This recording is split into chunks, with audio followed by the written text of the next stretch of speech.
for me, that's like a safe space for me. But Education. but I'm so more creative than that. My creative being is so much more than just that. I'm very spiritual with things, so I won't move unless I feel like it's like something I know I'm supposed to be doing. Mm-hmm.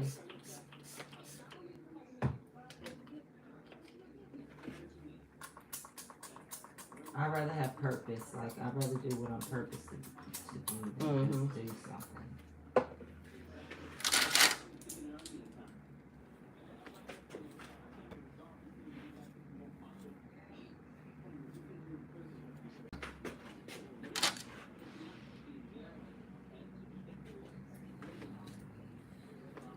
Like, cause I'm sure you feel like your purpose is doing hair, but I'm pretty sure like you have a creative side that wants to do something totally separate or different from that. Or would Mm-hmm. it just It's. always I mean, be yeah. My with purpose hair? is doing hair, but it's not just doing hair. It's changing lives. Like Right. so, So I yeah. mean, you could do that in so many different like revenues changing. Would it just only be through hair? Yeah, changing they hair lives. Like most people don't have that. Just like you said, how we wasn't educated on finances and we got into the money. A lot of Mm-hmm. people weren't educated on uh, how to get help to the healthy hair and keep it. So that's like a Mm-hmm. big thing for me. And our parents didn't teach us because they didn't know. So like Right. my biggest purpose is to change the mind frame and help people create healthy habits. Black people know that our hair can be long too, or healthy too. Mm-hmm. Long or healthy, whichever one, whatever their goals are. And I really want to get to the younger generation because a lot of us we still kind of emotionally attached to our hair. And if I can get the younger ones, then eventually the whole thing will stop. Yeah. This is something that's been going on before us, before our parents. So gonna get to the younger kids. We already kind of got to them because they are going natural now. Yeah. They're not wearing relaxers like we were super addicted to it, get it every 6 weeks. Mm-hmm. That's all we knew. So it is changing because now they don't even, half of them don't even know what relaxer is. Or they grew it out, they decide on their own that they don't want to relax no more. And they be that young, like young. So it's working a little bit, but they still scared of trends and don't Yeah. understand Uh-huh. how to retain them. Yeah, that's my biggest purpose, and that's digital. So my biggest purpose is not me actually physically touching hair. It's Right, everything. right. It's something like a little bit more different than that. Mhm. It goes deeper to like what you feel this breaking generation person and Yeah. as a cultural thing is how we, treat it, treat our hair and take care of it. Mhm. And then it's like little girls, like because our parents we didn't know. So by the time these girls is ready to wear their hair down and they tie the ponytails and braids, they don't have no hair. And their confidence is shook because they thought, I've been wearing braids all my life. I'm sure my hair should be all the way down my back. Mm-hmm. And they finally get the chance they go to a salon and they be like, oh my God, all her hair is dead. So I'm trying to stop it when it gets to that point. And that's usually around fifth grade Mm. and stuff like that. Because it hurts their confidence. And then as Mm-hmm. they just start wearing weaves and wigs and braids and never ever showing their hair. Instead of wearing extensions by choice, not because you have Right. to, not because you're uncomfortable. So I have my digital hair care plan helps with that. So I have people on my plan that don't even live in Houston. I never met them. They follow my digital plan so it can become a habit. It's 12 months. Oh, okay. What do you teach them to do? So it's a 12 months of education in there. And then they have weekly checklists of things that they need to do to their hair. They got a week to do it and they congratulate them if they do it. But really it's helping them take out the time to learn their hair. Learn what their hair needs. And after the 12 months, they can stay on it because a lot of them like the reminder. It's like, hey, they let them know every 6 weeks that you do for your trim within 2 weeks. So some people stay on it because they like the alerts and hold them accountable. Okay. Then we have like built-in diaries that helps with the emotional support. Because sometimes it can be emotional. You may have gotten to your goal and something happens with you medically and you lose your hair again, or you just can't seem to stay on track, or whatever. It's like you sharing your feelings with people that's on the plan too. They probably struggle too. But I had those for like 5 years, so next year I want to focus deeper into it because that's really my exit plan. Oh, okay. I'm retired.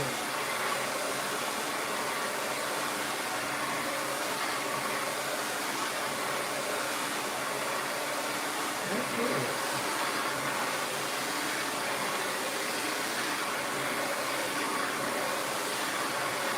So sometimes you still stay in your field, you just like say for instance you in education and then you start learning about finances. You might start educating people on finance. It's still education, it's just not repeat might be with adults or another area of education. Or coming out with a book that's teaching you about finances or flipping houses or doing things. My main goal is I want to open a non-profit organization for inner city kids, like urban inner city kids. It's a facility that has like different, fine art programs, engineering programs, and sports, athletics, things, a facility that they can go to that's safe for kids that wouldn't normally have that opportunity because of, a financial, hardship in their area. And I want to be able to have like dance teachers, theater group, dramatic play theater areas where kids can go and build their fine art skills or culinary skills, just different things like that. And I want to just be a facility just for, inner city minority kids that wouldn't normally have that opportunity. Because there's so many places like that for kids that are not, obviously in a financial hardship. Like, for instance, my son, he goes to, we go to a tennis club. We're part of a tennis club. We're members of a tennis club. And I always be like, man, I wish that we could have stuff like this just for, all kids, but I get it, it costs money to run facilities like that, it's costly, you have to have money. But I feel like that's where, you get those investors and people that can invest in that and people that want to get back and write off things, for the community. But that's really what I'm doing. And it's still with kids, but it's not just specific. It's a specific kid to me because it's for I feel like it's for my people. And I think it serves me more. Where you from? Waco. Oh, okay.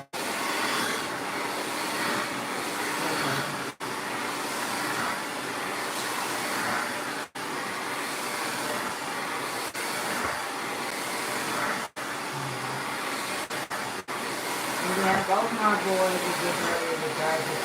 My son's getting ready to graduate college, and one is getting ready to graduate high school. So I want to be able to do something.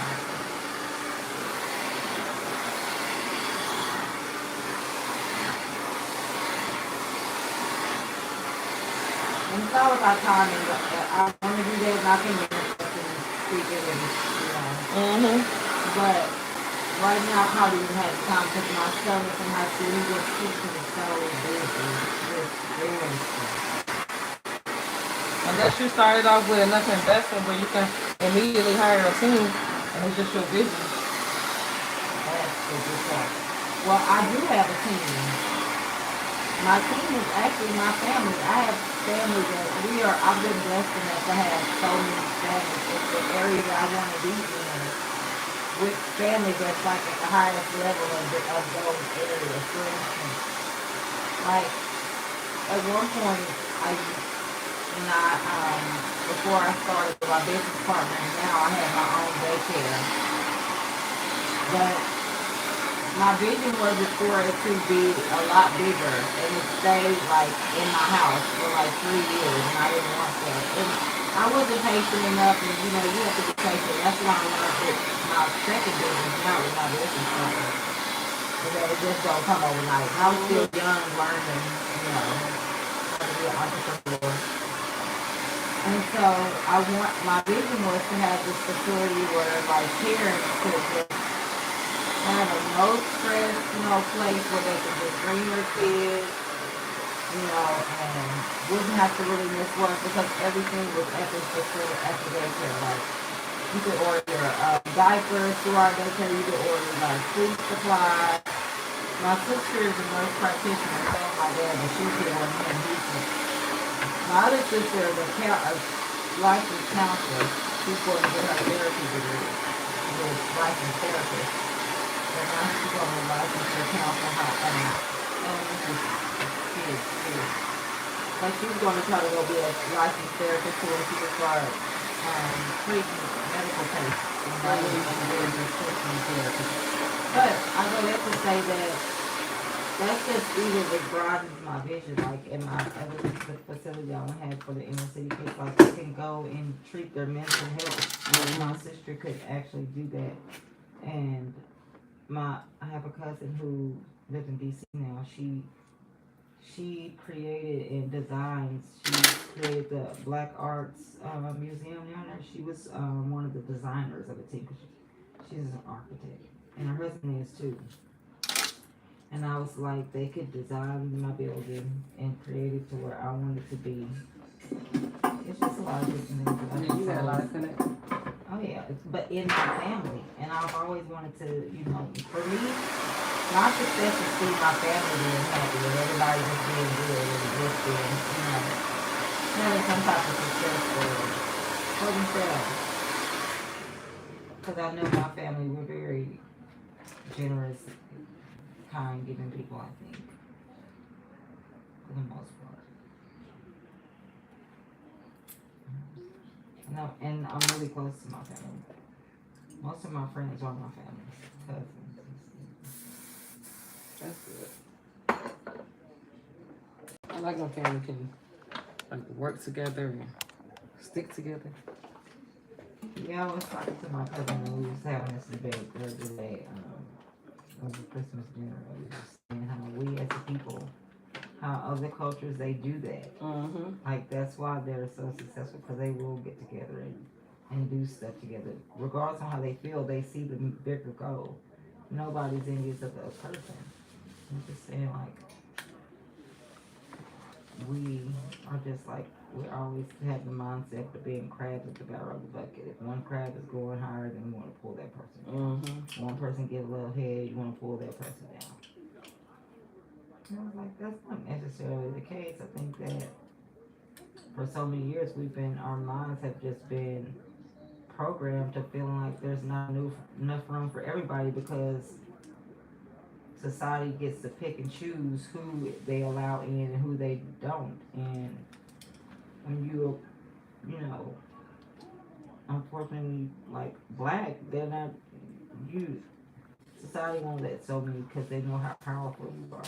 Mm-hmm. And I was just like, that's just... I like kind of like Asian people. They sit together, they open a restaurant, everybody working out. Oh, yeah. Yeah. But, they do that, they invest in each other. Like, families that take $10,000 each and then like they'll take 10 members. I saw something like this on can't remember where I saw it. It was a YouTube channel or something. And they was talking about the Asian community. And like each family would be required to give like $20,000 or $10,000 each. 20 or 10 family members.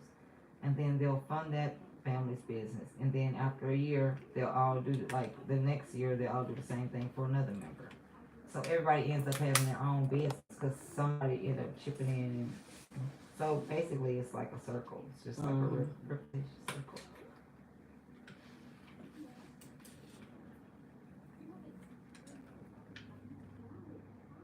Or like black people, it'd be your family don't want to be on your business because you came up with the idea. They want to be the one that came up with it. Oh yeah. They feel like they working for you instead of y'all working together because it was Exactly. your idea. Yeah, I have. Yeah.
episodes of the game.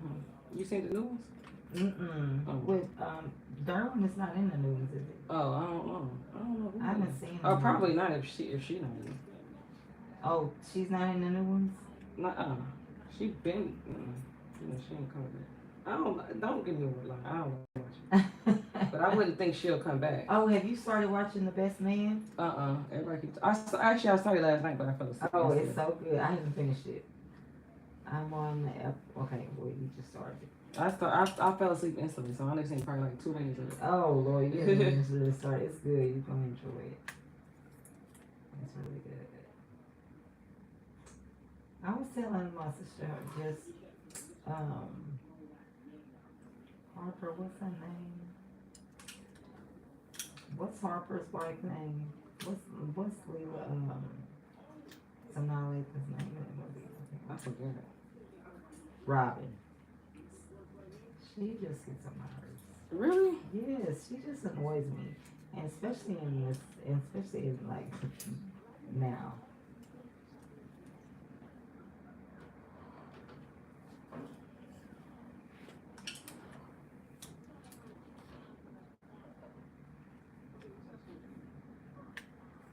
And I think I actually read a spoiler, and I heard them close it because I said, "Oh, no, I think this is it," because I didn't see it.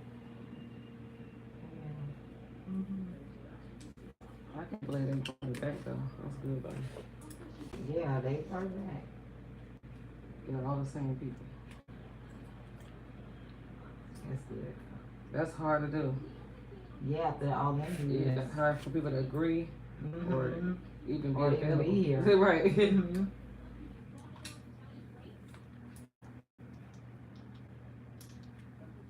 It is hard to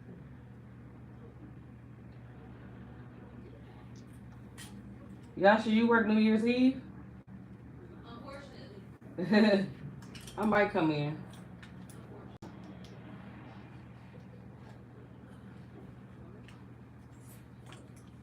I usually always work New Year's Eve too, but it just fell on my off day. Oh, that's a Saturday. You just started like last year not doing weekend appointments. When did that start? It might have been. It might have been the beginning of this year. 'Cause my So I remember I daughter's- was trying to schedule an appointment. I was like, wait a minute, every weekend just blocked out. Yeah, just Saturday. Yeah, because yeah. my daughter competitions is always I remember we Saturday. had that conversation. Yeah, you did tell me about that then. And I kept taking off Saturday, and I'm just like, let me just stop Let me working just- Saturday. Yeah, 'cause I'm like, because sometimes you got to travel out of town. They want you there on Friday. You got to check in the hotel on Friday night. And it's always competition Saturdays and Sundays. So. Yeah, I know our kids keep us so busy. So I was like, instead of me keep taking off Saturdays, I might as well not work Saturdays and pick up another day. Yeah. And it probably didn't really hurt you. No. Because I'm not a, the kind of hairstylist I am. It's like I'm not like the trendy stylist. Right. Like I said, a life change. Right. So people Your gonna clients be on. right. Your Yeah. clients is They like, care about their hair. So it ain't about the weekend. My clients don't. I don't be all booked up because it's a holiday or But nothing. like the weekends are just probably more convenient for people because Yeah, that work. Yeah.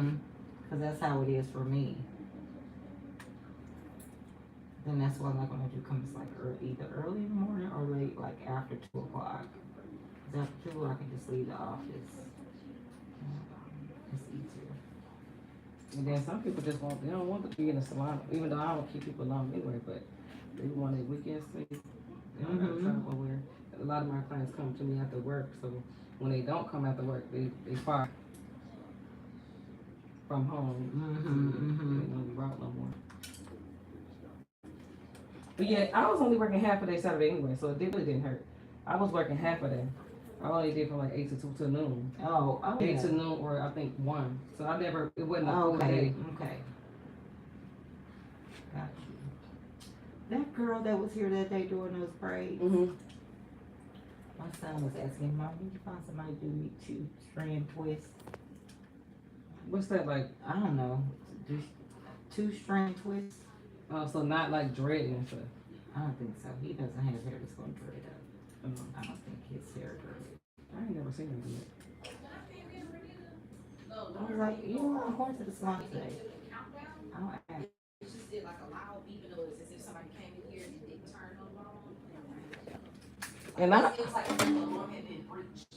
And I was the last one, right?